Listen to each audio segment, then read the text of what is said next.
میں خدمت Ali Chandio M Phil scholar Islamic studies Shah Abdul Latif University Khairpur Sindh. میرا ٹاپک ہے ایمان ابو طالب کا تحقیقی جائزہ۔ ہم چلے گئے قم کی سرزمین پر تقریباً 14 سال کا عرصہ دور گزارا اور درس خارج تک تعلیم حاصل کی، اور پھر پاکستان واپس آئے تو اس وقت پاکستان میں 22 اداروں کا ذمہ دار ہوں۔ ہمارے اسکول ہیں، ہمارے تعلیمی ادارے ہیں، ہمارے صحت کے ادارے ہیں، اور کراچی میں جس ادارے میں آفس ہے میرا وہ ہے دارالتحقیق۔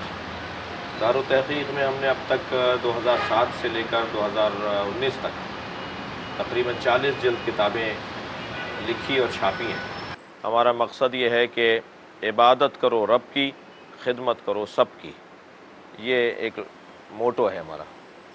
مہربانی، میں شکریہ ادا کرتا ہوں آپ کا، لیکن میں اپنی ٹاپک کے حوالے سے آپ سے کچھ سوالات کروں گا، جن میں میرا پہلا سوال ہے کہ حضرت ابو طالب کا قریش قبیلے میں کیا مقام تھا؟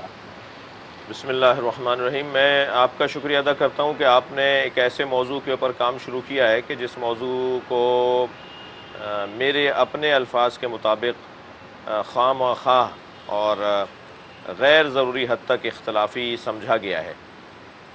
یہ موضوع کام کرنے کا تھا، سامنے آنی چاہیے چیزیں، حقائق سامنے آنے چاہیے۔ حضرت ابو طالب ابن عبد المطلب علیہ السلام علیہ السلام کا خاندان بنی ہاشم سے تعلق ہے۔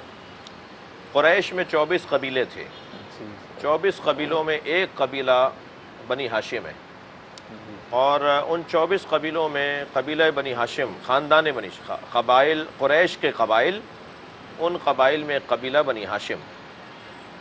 بنی ہاشم کا ہمیشہ سے مکۃ المکرمہ میں ایک خاص مقام رہا، اور کیونکہ خانہ کعبہ جو اسلام کے ظہور سے پہلے بھی مقدس مکان تصور کیا جاتا رہا، اور مختلف ادیان و مختلف مذاہب کے لوگ وہاں زیارت کے لیے آتے رہے، مختلف ادیان کے ماننے والے، مختلف دیوتاؤں کے اور معبودوں کے ماننے والے، تو مرکز تھا، عبادات کا مرکز تھا، عبادت کا مرکز تھا۔ تو خانہ کعبہ کی کلید برداری، سقایت الحجاج، حجاج کو پانی پلانا اور کھانا کھلانے کا انتظام بنی ہاشم کے پاس تھا، اور خانہ کعبہ کی چابی بنی ہاشم کے پاس ہوتی تھی۔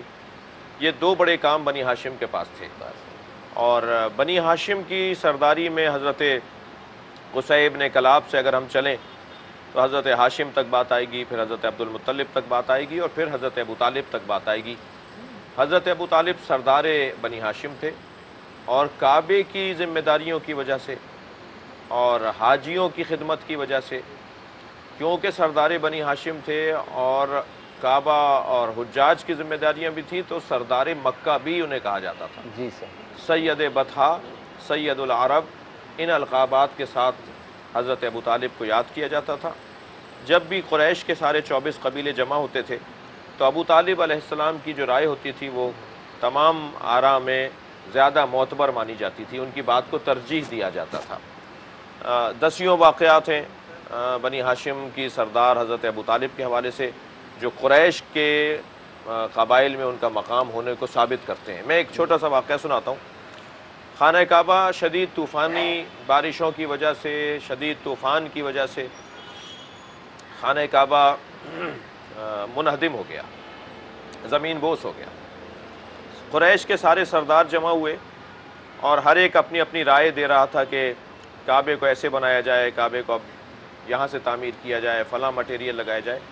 تو جب چراغ محفل حضرت ابو طالب کے سامنے آیا اور آپ کو بولنے کا موقع دیا گیا تو آپ نے فرمایا کہ ہم میں سے کوئی معمار نہیں ہے، اور معمار کی رائے کو ترجیح دی جائے گی، کیونکہ یہ تعمیر کا مسئلہ ہے، یعنی ایکسپرٹ کی رائے کو ترجیح دی جائے۔ یہ حضرت ابو طالب نے نظریہ دیا، جو جس فن کا ماہر ہے وہ بات کرے، دوسرا بات نہ کرے۔ جی جی جی۔ تو ایک ماہر معمار بلایا گیا، اس نے جب آ کے دیکھا تو اس نے کہا کہ خانہ کعبہ کو اس انداز سے تعمیر کیا جائے گا۔ پھر اس کی جو رائے تھی وہی حضرت ابو طالب نے فرمائی، یہی ہماری رائے ہے۔ بہت سے واقعات ہیں. آپ کا مقام ایک سید کا، ایک سردار کا، ایک جس کو کہہ لیجئے قبیلے کے سربراہ کا مقام تھا. جب ابرہہ والا لشکر آیا تھا حضرت عبد المطلب کے دور میں، تو اس وقت میں بھی حضرت عبد المطلب جب ابرہہ سے، ہاتھیوں والے لشکر سے کے سردار ابرہہ سے ملنے گئے تو حضرت ابو طالب ساتھ تھے. جی اور جو مکالمہ ہوا، جو مناظرہ ہوا، جو گفتگو ہوئی، اس میں حضرت ابو طالب اپنے بابا کے ساتھ تھے. اور پھر جب نبی مکرم کی آمد اس دنیا میں ہوئی اور آپ کے دادا نے آپ کو اپنے پاس رکھا، تو حضرت ابو طالب نے بڑھ کر اپنے بابا سے کہا کہ اس بچے کو میں پالوں گا.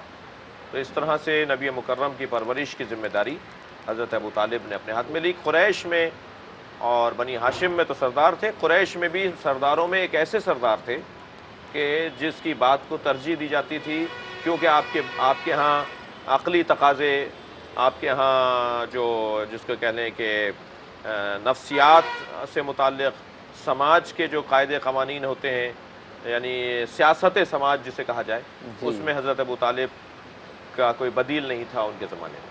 علامہ صاحب، آپ سے میرا دوسرا سوال یہ ہے کہ حضرت ابو طالب کے ایمان کے متعلق قرآن اور حدیث کی روشنی میں آپ کیا فرمائیں گے؟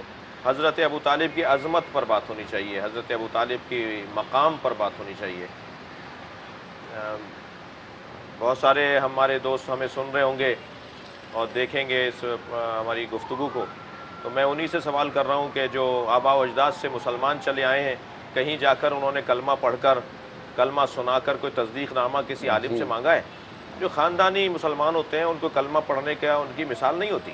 کلمہ پڑھنے کی مثال ان کی ہوتی ہے جو خاندانی مسلمان نہ ہو. تو یہ دین حنیف پر قائم خانوادہ تھا، اور یہ بت پرست نہیں تھے، یہ شراب نوش نہیں تھے، یہ حرام کاموں میں مبتلا نہیں تھے. یہ جو اخلاقی کمزوریاں بعد میں شریعت نے اعلان کیا حرام ہے، وہ شریعت محمدیہ نے حرام قرار دیا تھا، ورنہ دین حنیف پر تو پہلے سے ہی حرام تھی وہ. بالکل صحیح. تو جتنی بھی برائیاں معاشرے کے اندر اسلام نے آ کر انہیں حرام قرار دیا، وہ دین حنیف کے مطابق پہلے سے ہی حرام تھیں. اور ان پر کار فرما جو خاندان تھا وہ حضرت ابو طالب کا خاندان تھا. جی. نبی مکرم کے والدین، مولا علی کے والدین، یہ دین حنیف پر قائم لوگ تھے. تو ایمان ابو طالب علیہ السلام چونکہ ایک اصطلاح ہوئی ہے اور اس پہ بات ہوتی ہے، اس پہ کتابیں لکھی جاتی ہیں، اس پہ گفتگو ہوتی ہے، تو آپ نے بھی اپنا موضوع بالکل صحیح قرار دیا کہ اسی لفظ کے ساتھ مقالہ تیار کیا جائے. جی. تو جہاں تک بات ایمان ابو طالب کے حوالے سے ہے، تو میں قرآن مجید کی 2 آیتوں سے استفادہ کروں گا کہ جو حضرت ابو طالب کے ایمان سے متعلق ہیں اور حضرت ابو طالب کے ایمان کو ثابت کرتی ہیں. دیکھیں، قرآن فارمولوں کی کتاب ہے، قاعدے قانون کی کتاب ہے، اصول اور قوانین کی کتاب ہے. قرآن مجید میں دیا ہوا قانون اور فارمولہ جو بھی اس کا معیار پر اترے گا وہ اس کے لیے ہی ہے. قرآن مجید کی ایک آیت سورہ مبارکہ قصص کے اندر ہے. ارشاد حضرت رب العزت ہو رہا ہے، اِنَّكَ لَا تَهْدِي مَنْ أَحْبَبْتَ وَلَكِنْ يَهْدِي اللَّهُ مَنْ يَشَاءُ وَلَكِنَّ اللَّهُ يَهْدِي مَنْ يَشَاءُ وَاللَّهُ أَعْلَمُ بِالْمُهْتَدِينَ. یہ سورہ قصص کی 56ویں آیت ہے. اس آیت میں ارشاد ہو رہا ہے، اِنَّكَ لَا تَهْدِي مَنْ أَحْبَبْتَ، اے میرے حبیب، جسے آپ چاہتے ہیں وہ ہدایت نہیں پائے گا. ہمارے بعض دوستوں نے کہا کہ اس سے مراد حضرت ابو طالب ہیں. حضرت ابو طالب کو نبی چاہتے تھے کہ وہ ایمان لے آئیں، اور حضرت ابو طالب ایمان نہیں لا رہے تھے، تو اللہ نے کہا جسے آپ چاہتے ہیں وہ ایمان نہیں لائے گا. تو نبی مکرم تو دنیا میں اپنے زمانے میں اور قیامت تک نبی چاہتے ہیں سب ایمان لائیں، تو نبی جس کو چاہتے ہیں وہ ایمان نہیں لائے گا. ماشاءاللہ. یہ جتنے مسلمان نبی کے زمانے میں مسلمان ہوئے، نبی سب کو چاہتے تھے کہ وہ ایمان لائیں، اور وہ ایمان لائے. تو نبی جس کو چاہتے ہیں وہ ایمان کیوں نہیں لائے گا؟ وہ نبی تو سب کو چاہتے ہیں کہ ایمان لے کر آئیں، اور نبی کے چاہنے پر ہی لوگ ایمان لے کر آئیں. یہی آیہ کریمہ حضرت ابو طالب کے ایمان کو ثابت کرتی ہے. اِنَّكَ لَا تَهْدِي مَنْ أَحْبَبْتَ، آپ جسے چاہتے ہیں وہ ایمان لے کر آئے، یہ ضروری نہیں ہے. جو آپ کو چاہتا ہے وہ ایمان لے کر آئے گا، یہ لازمی ہے. بسم اللہ. نبی مکرم کو جو چاہتا ہے وہ ایمان لائے گا. نبی تو سب کو چاہتے تھے کہ ایمان لائیں، تو نبی کے چاہنے پہ واقعاً کوئی ایمان نہیں لے کر آئے گا. نبی تو سب کو چاہتے تھے، صرف ابو طالب علیہ السلام ہی نہیں، کوئی بھی نہیں لائے گا نبی کے چاہنے پر ایمان. نبی تو سب کو چاہتے ہیں کہ ایمان لائیں. کمال یہ ہے کہ کون نبی کو چاہتا ہے. جو نبی کو چاہتا ہے وہ ایمان لے کر آئے گا۔ تو حضرت ابو طالب کیا نبی کو نہیں چاہتے تھے؟ کتنا چاہتے تھے، کتنا چاہتے تھے نبی مکرم کو۔ علم یجد کا یتیمن فآوا، ہم نے آپ کو یتیم پایا اور ہم نے آپ کی سرپرستی کی، یعنی حضرت ابو طالب کے کیے ہوئے کام کو اللہ اپنا کام کہہ رہا ہے۔ کتنا چاہتے تھے، تاریخ پر ہے، کسی کو کوئی اختلاف نہیں ہے کہ حضرت ابو طالب سرکار دو جہاں کو کتنا چاہتے تھے۔ یہی آیت کہ حضرت ابو طالب کیونکہ نبی کو چاہتے تھے، اے میرے حبیب جسے آپ چاہتے ہیں وہ ایمان نہیں لائے گا، جو آپ کو چاہتا ہے وہ ایمان لائے گا۔ تو حضرت ابو طالب نبی، یہ منطوق ہے، مفہوم یہ نکلے گا۔ جو علماء میری بات کو اگر سنیں گے تو ہر منطوق کا ایک مفہوم ہوتا ہے۔ منطوق یہ ہے کہ انک لا تہدی من احببت، مفہوم یہ ہے کہ جو آپ کو چاہتا ہے وہ ایمان لائے گا۔ دوسری آیت جو قانون اور فارمولے کے طور پر ہم پیش کر سکتے ہیں وہ سورہ مبارکہ انفال کی 74ویں آیت ہے، جس میں ارشاد ہو رہا ہے والذین آووا ونصروا، والذین آووا ونصروا اولئک هم المؤمنون حقا لهم مغفرۃ ورزق کریم۔ اے مہاجرین، جنہوں نے آپ کو پناہ دی اور جنہوں نے آپ کی مدد کی وہی واقعی مومن ہے۔ جو عام مہاجرین کو پناہ دے، جو عام مہاجرین کی مدد کرے وہ واقعی مومن ہے۔ جو خود نبی مکرم کو پناہ دے وہ کیسے کتنا بڑا مومن ہوگا؟ تو نبی کو پناہ دینے والا اور نبی کی مدد کرنے والا اولئک هم المؤمنون حقا، وہی واقعی مومن ہے۔ اور نہ صرف یہ کہا گیا کہ وہ مومن ہے، وہی واقعی مومن ہے۔ اولئک ہم کی ضمیر مقدم ہو کر انحصار کا فائدہ پہنچا رہی ہے، وہی واقعی مومن ہے۔ لہم مغفرتن، اسی کی مغفرتیں ہیں، اسی کے لیے مغفرت ہے۔ ورزق کریم، اور رزق کریم بھی اسی کے لیے ہے۔ میں تو اپنی عقیدت کا جملہ یوں کہہ دوں گا کہ ہم ان کا کھاتے ہیں، لہم مغفرتن ورزق کریم، ان کے لیے رزق کریم ہے، انہیں اللہ دیتا ہے، ہم ان کے طفیل کھاتے ہیں۔ رزق ان کے لیے ہے جنہوں نے نبی کو پناہ دی ہے، جنہوں نے نبی کی مدد کی ہے۔ جو نبی کی مدد کرے، پناہ دے، والذین آواؤ، جو نبی کو پناہ دے، جو نبی کی مدد کرے وہ وہی واقعی مومن ہے۔ تو قرآن مجید میں یہ آیات ہیں جو حضرت ابو طالب کی عظمت پر ہیں۔ جہاں تک احادیث کی بات ہے تو احادیث میں حضرت ابو طالب کے لیے یہ باب بہت وسیع ہے۔ جب ایک مرتبہ مدینہ منورہ میں